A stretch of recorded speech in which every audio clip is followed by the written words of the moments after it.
Another couple of things about Elul, to give you a little bit of an understanding, there's a story about, there was two kingdoms that were fighting, two countries that were fighting, and there was a border.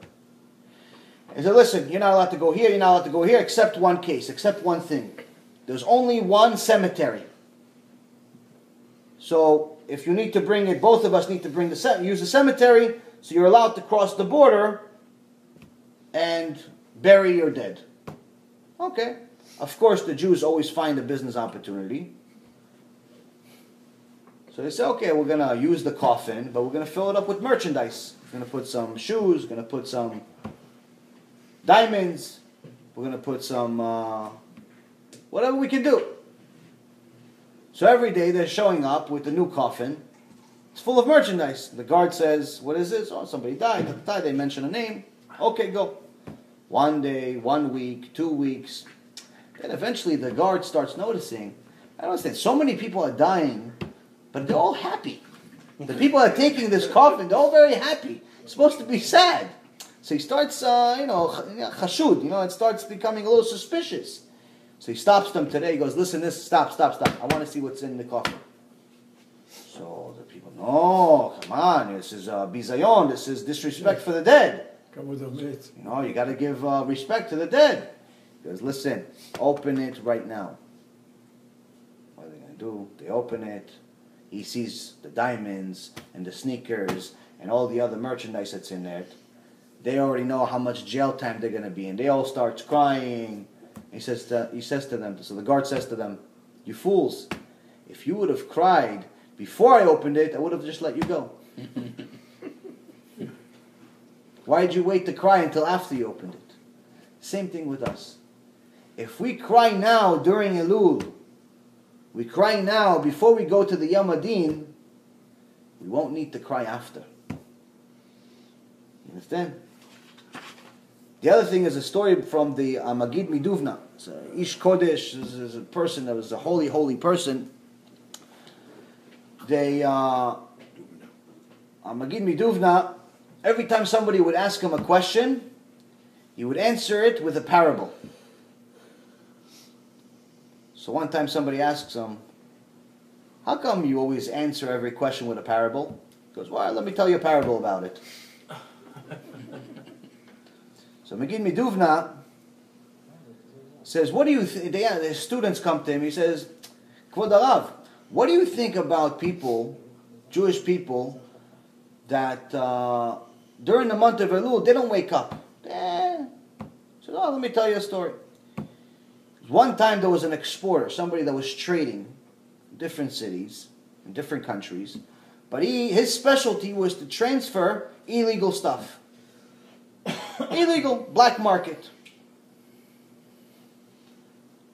And he had a driver that was the guy that was, in those days it was horse and carriages.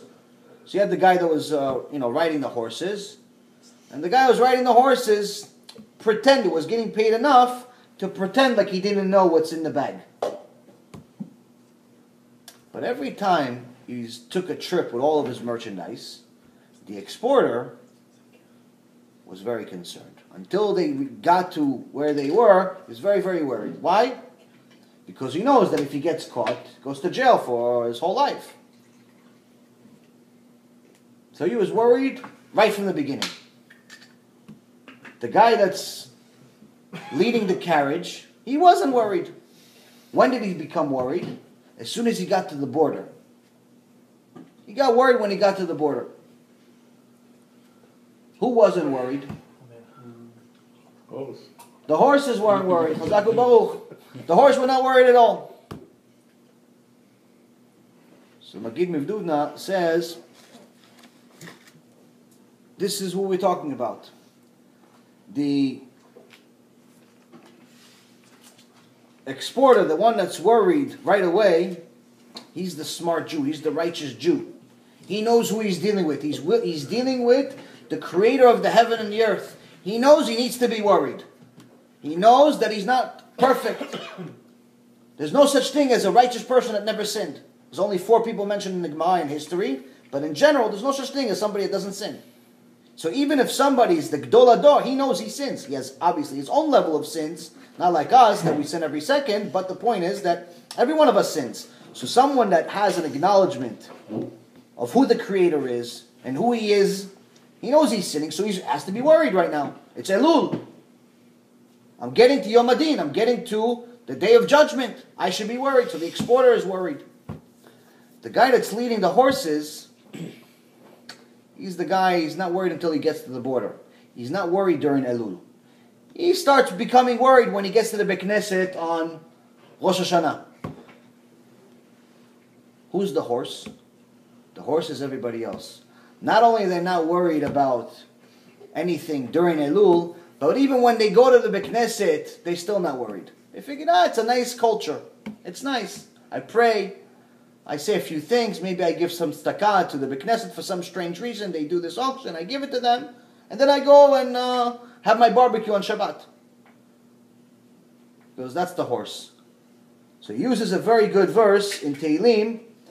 Al tiyu kesus kepered. En avin bemeteg verasen. Edio livlom bal kerov elecha. It says in so many words, don't be a horse or a donkey.